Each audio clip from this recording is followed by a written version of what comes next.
मधुबन के बाबा, मधुबन के बाबा मुरली वाले, आपका क्या कहना, आपका क्या कहना। ओम शांति। आज 7 दिसंबर 2022 के साकार मधुर महावाक्य हैं। आज मीठे मीठे बाप दादा बोले, मीठे बच्चे, तुम्हें अच्छे संस्कार धारण कर पतितों को पावन बनाने की सर्विस करनी है, अंधों की लाठी बनना है। बाबा ने कहा, मीठे बच्चे, तुम्हें अच्छे संस्कार धारण कर पतितों को पावन बनाने की सर्विस करनी है, अंधों की लाठी बनना है।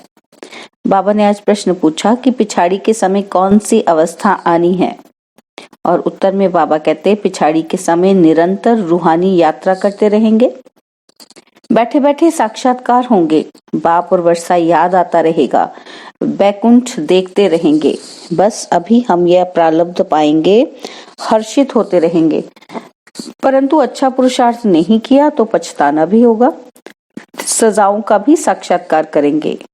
मुरली का गीत है, रात के राही थक मत जाना, सुबह की मंजिल दूर नहीं। ओम शांति। यह है रूहानी यात्रा। सबसे जास्ती महत्व इस रूहानी यात्रा का है। यह है ईश्वरीय भाषा अथवा भाषण। तुम भी भाषण करते हो ना? बाप कहते हैं, सबसे जास्ती तो मैं भाषण करता हूँ, क्योंकि मैं ज्ञान का सागर हूँ और फिर पतित पावन सदगति दाता हूँ। ज्ञान से सदगति होती है। बाप कहते हैं, वास्तव में मेरा नाम भी एक ही है।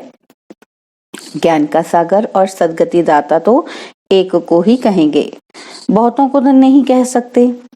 दूसरे मनुष्य यह भी समझते हैं कि ये ड्रामा है, चक्र भी दिखाते हैं, परंतु चक्र की आयु भिन्न भिन्न दिखाते हैं। चक्र का भी ज्ञान चाहिए। लाखों वर्ष कह देने से कोई बात का विचार भी नहीं कर सकते। बाप को कहते हैं सर्व का सदगति दाता, लिबरेटर। इतनी आत्माएं जो ऊपर से आई हैं, पहले यहाँ नहीं थी, फिर जरूर नहीं होंगी, तो इतने सब को कौन आकर वापस ले जाएंगे? गाइड तो है ही एक परमपिता परमात्मा। गाइड अर्थात जो आगे रास्ता दिखाता चले। गाते भी हैं, पतित पावन गाइड है। सर्व का सदगति दाता है। गुरु होता ही है गति करने वाला। गुरु को आगे, फॉलोअर्स को पीछे रखा जाता है। यहाँ ऐसी बात नहीं है। यहाँ तो बाप कहते हैं कि बच्चे तुम आगे चलो, क्योंकि गौशाला भी है ना। गौओं के पीछे पीछे ग्वाला रहता है, नहीं तो गौए इधर उधर चली जाएं। बाप भी पिछाड़ी में रहते हैं। आजकल भक्त लोग समझते हैं आगे महात्मा जी हों, उनसे आगे जाना बेइज्जती समझते हैं। बाप कहेंगे, बच्चे तुम आगे हो। बाप को तो पिछाड़ी में सारी नजर रखनी पड़ती है कि कोई खा ना जाए। मिसाल है ना, शेर रे शेर, परंतु शेर था नहीं। तुम्हारे लिए भी कहते हैं कि ये बीके तो कहती हैं कि विनाश होगा, होता नहीं है, परंतु होना तो जरूर है। आगे चल मनुष्य समझ जाएंगे बरोबर विनाश का समय है। तुम बच्चे जानते हो विनाश किस लिए है? दुनिया को कुछ मालूम नहीं। अच्छा, महाभारत लड़ाई के बाद क्या हुआ किसी को पता नहीं। तुम बच्चे भी नंबरवार पुरुषार्थ अनुसार जानते हो। हमको बाबा की मदद है। तुम जानते हो बाबा आया है पतितों को पावन बनाने, तो बच्चों को भी यही सर्विस कर ऊंच पद पाना है। पतितों को पावन बनाना है, अंधों की लाठी बनना है। रास्ता बताया जाता है अल्फ और बे का। बस फिर पढ़ाई बहुत सहज है। झाड़ सामने खड़ा है। त्रिमूर्ति तो नंबर 1 है शिव के साथ। त्रिमूर्ति मशहूर है। शिव परमात्मा तो उनसे भी ऊंच है। वह तो फिर भी सूक्ष्म है, उनसे ऊंच है परमात्मा, परंतु उनका नाम, रूप, देश, काल कुछ भी नहीं जानते। तुम बच्चे भी पहले नहीं जानते थे। दिन प्रतिदिन सब कुछ समझाया जा रहा है। अभी तुम समझ चुके हो कि हम आत्मा हैं। संस्कार आत्मा में भरते हैं। अच्छे व बुरे संस्कार आत्मा में हैं। इस समय अच्छे संस्कार बहुत कम है, बाकी हैं बुरे गिरने के संस्कार। इस समय कोई के भी अच्छे संस्कार नहीं कहेंगे, जबकि है ही रावण राज्य। मायावी दुनिया में भी कोई अच्छे कोई बुरे तो होते ही हैं। कोई पाप करते होंगे तो कहेंगे इनके संस्कार अच्छे नहीं हैं। बुरे संस्कार वाले अच्छे संस्कार वाले देवताओं के आगे जाकर उनकी महिमा गाते हैं। भारत बिल्कुल अच्छे संस्कार वाला था, अब बुरे संस्कार वाला है। मनुष्यों को यह भी पता नहीं है, बाप समझाते हैं, जो ऊपर से नई आत्माएं आती हैं पहले अच्छे संस्कार वाली होती हैं, फिर बुरी हो जाती हैं। फिर उन्हों को ही तमो प्रधान से सतो प्रधान जरूर होना है। भारत के ही चित्र सामने हैं। बुरे संस्कार वाले बैठ देवताओं का वर्णन करते हैं, क्योंकि वह है दैवी गुण वाले और यह है आसुरी गुण वाले। समझते भी हैं विकार में जाना आसुरी स्वभाव है, इसलिए सन्यासी भाग जाते हैं। फिर कहते हैं मैं फलाने सन्यासी का फॉलोअर्स हूँ, परंतु सब तो फॉलो करते नहीं। तुम जानते हो यह देवी देवता पवित्र प्रवृत्ति मार्ग के थे, अब वही अपवित्र बने हैं। बाप समझाते हैं कि तुमने पूरे 84 जन्म लिए हैं। दैवी दुनिया और आसुरी दुनिया गाई जाती है। अभी तुम समझते हो रावण के कारण ही इतना दुख हुआ है। बाप सम्मुख समझाते हैं तुम ही पूज्य थे, सो अब पुजारी बने हो, फिर मैं आकर पूज्य बनाता हूँ। बाप तो सदा पूज्य है, ब्रह्मा को एवर पूज्य नहीं कहेंगे। एवर पूज्य एक बाप ही है जो कहते हैं कि मैं आकर तुमको 21 जन्मों के लिए पूज्य बनाता हूँ। बहुत ढेर के ढेर देवियां हैं, तुम बहुतों ने मिलकर भारत को पावन बनाया है। अब तुम्हारी बुद्धि में फर्स्ट क्लास नॉलेज है कि सृष्टि चक्र कैसे फिरता है। बाप ही सारा राज समझाकर अपने साथ रूहानी यात्रा पर ले जाते हैं। वह है स्पिरिचुअल फादर, आत्माओं का बाप। उनकी ही महिमा गाते हैं कि हे पतित पावन आओ। बहुत मनुष्य समझते हैं कि आत्मा पतित होती है, कई फिर भी नहीं समझते हैं बुरे व अच्छे संस्कार आत्मा में ही है। आत्मा ही दुख उठाती है। तो बाप समझाते हैं बच्चे सर्विस करो, पाप आत्माओं को पुण्य आत्मा बनाओ। भारत का गायन है कि भारत जैसा पुण्य आत्मा कोई नहीं। शिव पर बलि भी भारत में चढ़ते हैं, परंतु अर्थ नहीं समझते। समझते थे कि हम शिवपुरी मुक्ति धाम में चले जाएंगे। ऐसे नहीं कि सेकंड में उन्हों को मुक्ति मिलती है। हाँ, जो पाप किए हुए हैं उनसे मुक्ति मिलती है, बाकी वापस स्वीट होम में तो कोई जा नहीं सकते। स्वीट होम है माता पिता का घर। मनुष्य तो कुछ भी जानते नहीं, अंधश्रद्धा से सिर्फ ईश्वर कह देते हैं। जब ईश्वर एक है फिर माता पिता क्यों कहते हो? वह है रचता तो जरूर माता भी होगी, नहीं तो रचना कैसे हो? तुम माता पिता हम बालक तेरे, तो बालक जिस्मानी ठहरे ना। शिव बाबा ब्रह्मा मुख द्वारा तुमको अपना बनाते हैं, इनमें प्रवेश कर अडॉप्ट करते हैं। अभी तुम बाप द्वारा सम्मुख सुन रहे हो, फिर 5000 वर्ष के बाद सुनेंगे। अभी जो तुम लिख रहे हो वह सब खत्म हो जाएगा, फिर ये बातें बताए कौन? समझो कोई नीचे से पुराने कागज आदि निकलते हैं जिससे शास्त्र बैठ बनाते हैं, फिर भी भक्ति मार्ग वाले वही शास्त्र निकलेंगे। कोई नए नहीं बनाए हैं, ड्रामा प्लान अनुसार नीचे से वही निकले होंगे। गीता, भागवत, महाभारत, रामायण आदि फिर भी वही बनेंगे।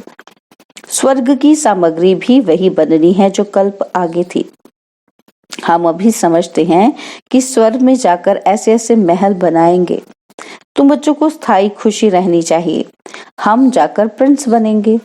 अगर निश्चय नहीं है तो स्कूल में जैसा बेस समझ बैठा हो, यहाँ भी अगर नॉलेज समझकर किसी को समझाते नहीं तो बेसमझ हुए ना। राजाएं तो बनने हैं, फिर कोई सूर्यवंशी में बनेंगे, कोई चंद्रवंशी में। पढ़ाई में बहुत बहुत फर्क पड़ जाता है। बाप तो अच्छी रीति समझाते रहते हैं, बच्चों को अच्छी रीति पुरुषार्थ करना पड़े। बाप और क्या करेंगे? समझाएंगे कि रूहानी यात्रा पर रहो। और कुछ नहीं समझा सकते हो तो चित्रों पर समझाओ।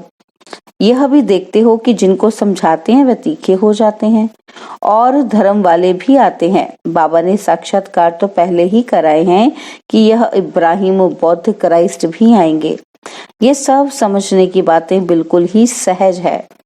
सृष्टि चक्र को समझना बहुत सहज है। मुश्किल बात है बाप की याद में रहना। पवित्र भी बन जाएं, डिफिकल्ट है रूहानी यात्रा जिसमें थक जाते हैं। अगर सारा दिन याद ठहर जाए तो फिर तो कर्मातीत अवस्था ही हो जाए।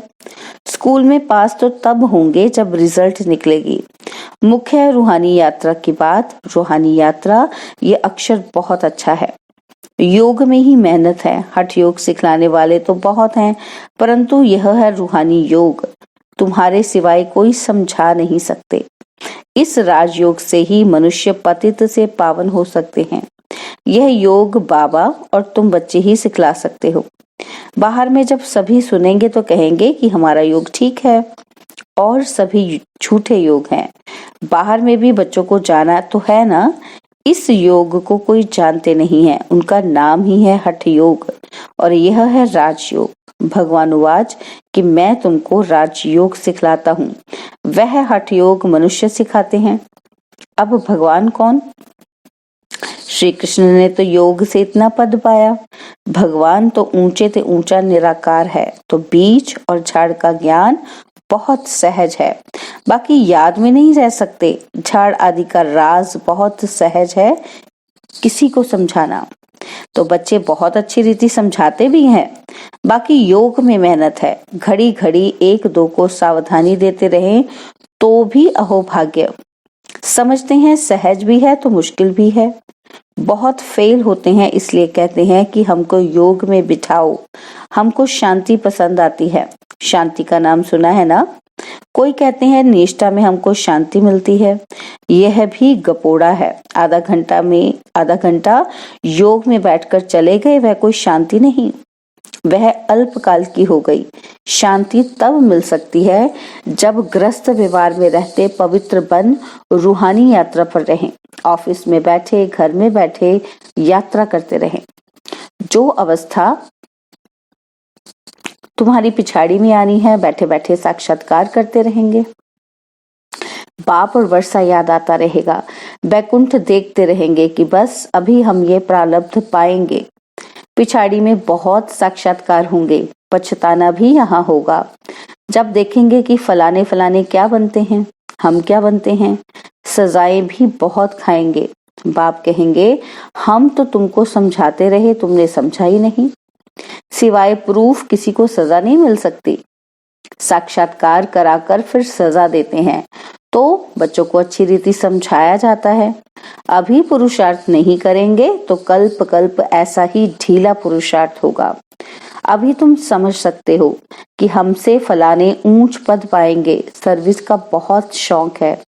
कोई आए तो रास्ता बताएं। इतना हर्ष रहता है कि डूबे हुए को पार कराना है। तैरने वाले जो होते हैं वह झट कूद पड़ते हैं, गाते हैं नैया मेरी पार लगा दो। बाप हमको सच्चा रास्ता बता रहे हैं। हमको फरमान मिला है, कोई भी आए तो उनको अपना लक्ष्य बताना है। बाकी ये शास्त्र आदि सब भक्ति कल्ट के हैं। पतित पावन एक बाप ही है जो आकर गीता ज्ञान सुनाते हैं। श्री श्री 108 यह रुद्र अर्थात शिव निराकार की माला है। निराकार आकर पढ़ाते हैं। ये कोई शास्त्र का ज्ञान नहीं है। हमको तो बाप ज्ञान सुनाते हैं। महिमा ही बाप की है। ज्ञान का सागर वह है। ऐसा समझाना चाहिए कि जो वह कोई बात बीच में कर न सके। हम बेहद के बाप से पढ़ते हैं। सर्व का सदगति दाता वह बाप है। इस पर जोर देना चाहिए। नहीं समझते तो छोड़ दो। बोलो तुम देवता धर्म के ही नहीं हो, ये रास्ता छोड़ दो। परंतु समझाने की हिम्मत चाहिए। सन्यासी भी कोई कोई आ जाते हैं। आगे चल वृद्धि को पाएंगे। कुंभ मेले पर ढेर आते हैं स्नान करने। दिन प्रतिदिन भक्ति भी तमो प्रधान होती जाती है। इसको फॉल ऑफ पॉम्प कहा जाता है। यह भी एक खेल है जिसमें दिखाते हैं कि दुनिया विनाश कैसे होती है। अभी उनकी पॉम्प है। तुम बच्चों को सदैव नशा रहना चाहिए कि बाबा हमें पढ़ाते हैं। बाबा हमको सुख धाम का रास्ता बताते हैं। अगर हम औरों को रास्ता ना बताएं तो बच्चे कैसे कहलाएं? उल्टी चलन से इज्जत गवा देते हैं। बहुत बच्चे समझते हैं कि हम पाप करते हैं, बाप को मालूम थोड़ी पड़ता है। अरे भक्ति मार्ग में भी मुझे सब मालूम पड़ता है, तब तो तुमको फल मिलता है। बाप को तो तरस पड़ता है कि बच्चे अभी तक छिपाकर भूले करते रहते हैं, समझते ही नहीं। अच्छा, मीठे मीठे सिकिलते बच्चों प्रति माता पिता बाप दादा का याद प्यार और गुड मॉर्निंग। रूहानी बाप की रूहानी बच्चों को नमस्ते। रूहानी बच्चों की रूहानी बाप दादाजी को दिलवा जान सिकवा प्रेम से नमस्ते। ओम शांति। प्यारे बाबा, मीठे बाबा, मेरे बाबा, शुक्रिया बाबा, शुक्रिया बाबा, शुक्रिया बाबा। धारणा के लिए मुख्य सार है, पहला पॉइंट है रूहानी यात्रा पर रहने के लिए एक दो को सावधान करते रहना है। कर्मातीत अवस्था में जाने के लिए सारा दिन याद में रहने की मेहनत करनी है। और सेकंड पॉइंट है कोई भी उल्टी चलन नहीं चलनी है। सबको सुख धाम का रास्ता बताना है, सर्विस का शौक रखना है। बाबा ने वरदान दिया कि संकल्प से भी मेरेपन की मैल को समाप्त कर बोझ से हल्का रहने वाले फरिश्ता भव। संकल्प से भी मेरेपन की मैल को समाप्त कर बोझ से हल्का रहने वाले फरिश्ता भव। मेरेपन का विस्तार ही बोझ है। कोई भी मेरापन, मेरा स्वभाव, मेरा संस्कार, मेरी नेचर कुछ भी मेरा है तो बोझ है, और बोझ वाला उड़ नहीं सकता, फरिश्ता बन नहीं सकता। संकल्प में भी मेरेपन का भान आया तो समझो मैले हो गए। किसी भी चीज पर मैल चढ़ जाए तो मैल का बोझ हो जाएगा। तो सब बोझ बाप के हवाले कर मेरेपन की मैल को समाप्त करो तो फरिश्ता बन जाएंगे। स्लोगन है हर परिस्थिति में फुल पास होने वाले ही मास्टर सर्वशक्तिमान है। हर परिस्थिति में फुल पास होने वाले ही मास्टर सर्वशक्तिवान है। ओम शांति। और अब यह एक बहुत अच्छी वीडियो भी जरूर देखें।